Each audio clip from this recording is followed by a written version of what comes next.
미라클모닝 애청자 여러분 안녕하십니까? 삼성그룹의 이건희 회장님이 지난 25일 날 별세를 했습니다. 오늘 장례식입니다.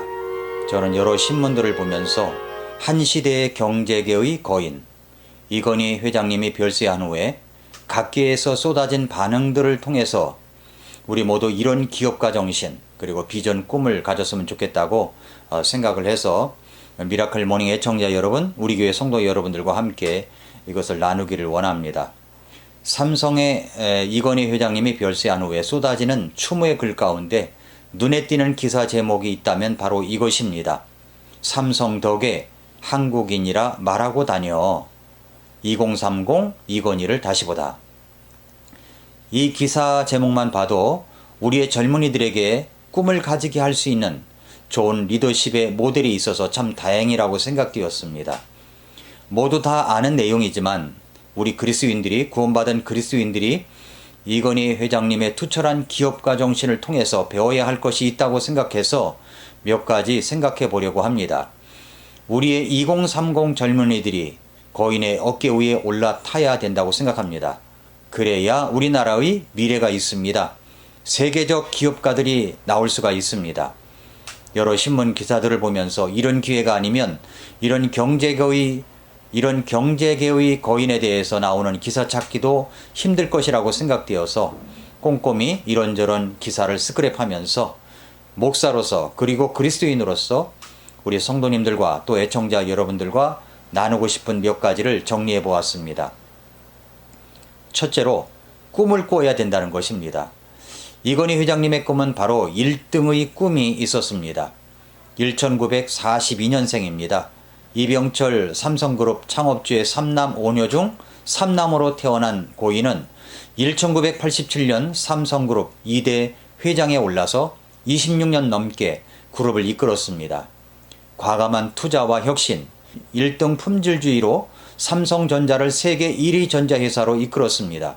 1992년 D램 반도체가 처음으로 점유율 세계 1위를 기록했고 평판TV는 2006년, 스마트폰은 2011년에 잇따라 1위 자리에 올랐습니다.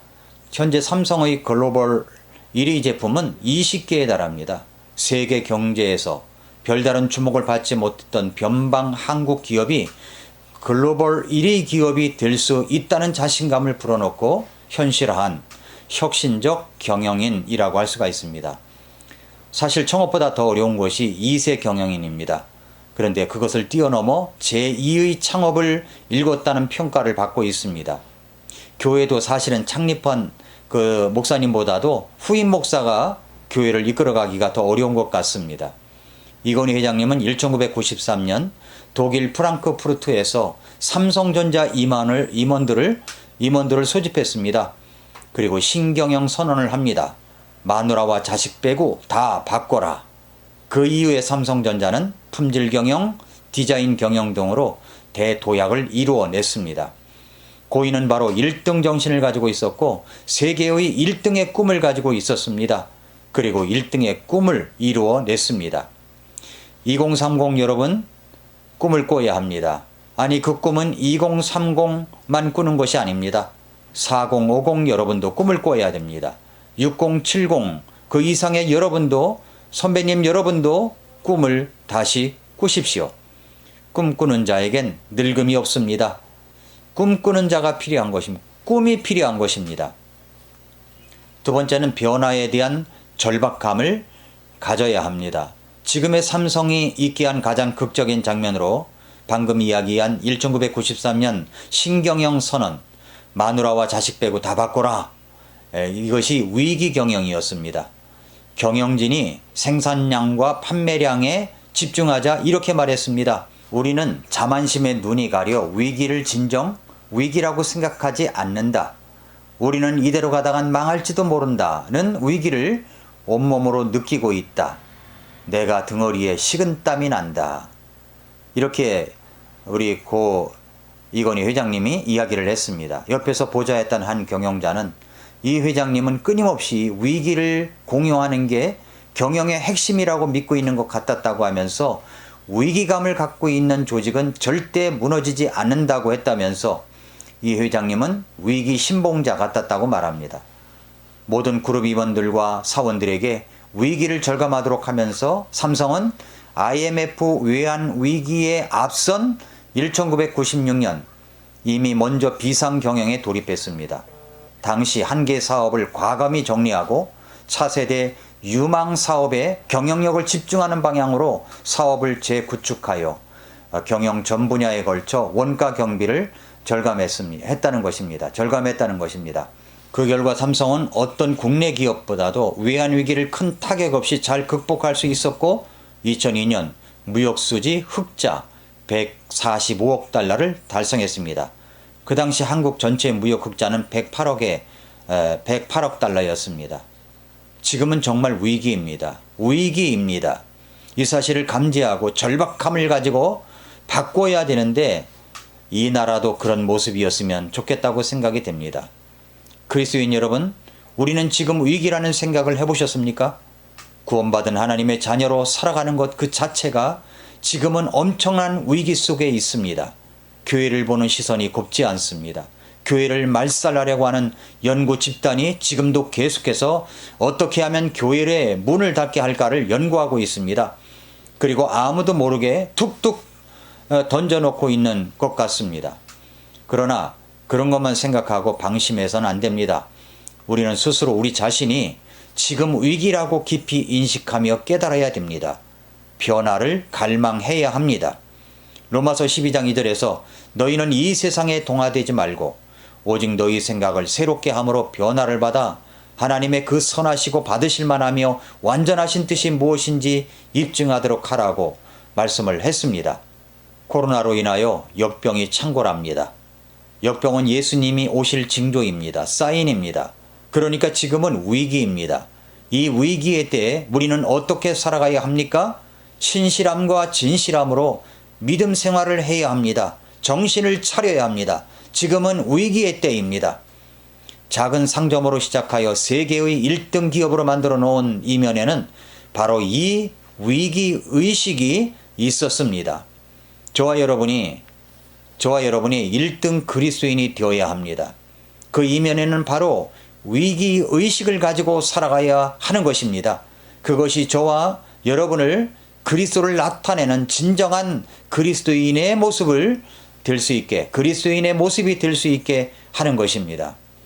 그렇게 변화를 갈망하고 자신을 주께 드릴 때 빌립보서 3장 21절 말씀처럼 될 것입니다. 그분께서는 모든 것을 자기에게 복종시킬 때 사용하는 능력을 발휘하사 우리의 천한 몸을 변화시켜 자신의 영광스러운 몸과 같게 만드시리라. 세 번째, 막 살지 마십시오. 디테일을 중요하게 생각해야 합니다.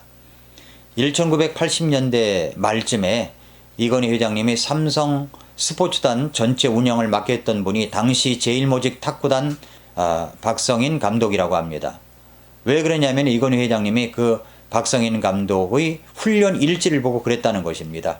그 훈련 일지 노트에는 탁구대 모서리를 밀리미터 단위로 나눠가지고 공이 떨어졌을 때의 스핀 양과 방향을 분석한 내용이 적혀 있는 것을 보고 그 노트를 크게 칭찬하였고 박 감독에게 삼성 스포츠단 전체 운영을 맡겼을 뿐만 아니라 또 그 노트를 삼성 비서실 전체에 회람하게 했다는 것입니다. 메모의 힘이라고나 할까요? 디테일의 힘입니다. 우리도 그래야 하지 않을까요? 메모의 힘, 디테일의 힘이 있는 사람은 삶 그 자체가 다릅니다. 우리가 그리스도를 나타내는 그리스도인으로서 어떻게 살아가야 할 것인가 하는 이 세세한 메모, 그 디테일이 있습니까? 인생을 막 사는 것이 아니라고 말하면서 어떻게 그리스도인으로서 막 살려고 합니까? 막 살지 마십시오. 고 이건희 회장님의 별세를 통해서 이런 경제계의 거인의 어깨 위에 올라타야 한다고 생각합니다. 이런 꿈을 우리가 꾸어야 합니다. 거인의 어깨 위에 올라타십시오. 특별히 우리의 믿음의 거인 위에 올라타십시오. 신앙의 선배들의 어깨 위에 올라타십시오. 제대로 된 하나님의 자녀로서의 삶, 그리스도인으로서 살아가야 하지 않겠습니까? 마지막으로 제가 공술의 공수고에 대한 이야기를 드리고 싶습니다. 삼성그룹 영빈관인 승지원의 호암 이병철 삼성그룹 창업주가 쓴 서예 작품이 있습니다. 공술의 공수거, 빈손으로 왔다 빈손으로 간다. 창업주인 이병철 회장님은 이 글귀를 무척 좋아해서 170점 이상의 작품을 남겼다고 합니다. 이건 회장님도 이 글귀를 자신의 집무실을 사용한 승지원에 부친이 쓴 이 작품을 걸어놓고 늘 가까이 했다고 합니다. 그렇습니다. 공술의 공수거, 빈손으로 왔다가 빈손으로 가는 것이 인생입니다. 세계를 제패했던 알렉산더도 내가 죽을 때 관 양옆에 구멍을 뚫어서 내 손을 보이게 하라고 했습니다. 그래서 세계를 지배했던 알렉산더도 빈손으로 간다는 것을 보여주라고 말입니다. 여러분도 저도 아무것도 가지고 가지 않습니다. 그렇지만 가지고 가야 하는 것이 있습니다. 그것은 바로 믿음입니다. 구원의 믿음입니다. 사람은 죽으면 그냥 끝나는 것이 아닙니다. 죽은 후에는 반드시 하나님의 심판이 있고 그 심판은 사망이라고 했습니다. 그 사망은 육체의 죽음도 이야기하지만 하나님의 심판, 죄에 대한 심판으로서 피할 수 없는 지옥의 형벌을 말합니다. 이것은 너무나도 확실한 진리입니다. 여러분은 오늘 밤 이 세상을 떠난다면 천국에 갈 수 있는 확신이 있습니까? 부자도 거지 나사로도 같은 날 죽었습니다. 그러나 그들이 가는 곳은 각각 달랐습니다. 한 분은 천국에, 다른 한 분은 지옥이었습니다. 그 차이점이 무엇입니까? 바로 믿음입니다. 구원의 믿음입니다. 구원의 확신을 분명히 가지십시오. 그것은 이 세상의 어떤 준비보다도 가장 중요한 준비입니다. 혹시 구원에 대해서 알기 원하신다면 언제든지 저에게 연락 주시기 바랍니다. 밑에 있는 전화번호로 연락을 주십시오. 날마다 아침마다 하나님의 말씀을 대함으로 미라클 모닝을 열어가는 성도 여러분들이 될 수 있기를 바랍니다. 애청자 여러분들이 될 수 있기를 바랍니다. 아침마다 새롭다. 오늘도 미라클 모닝입니다.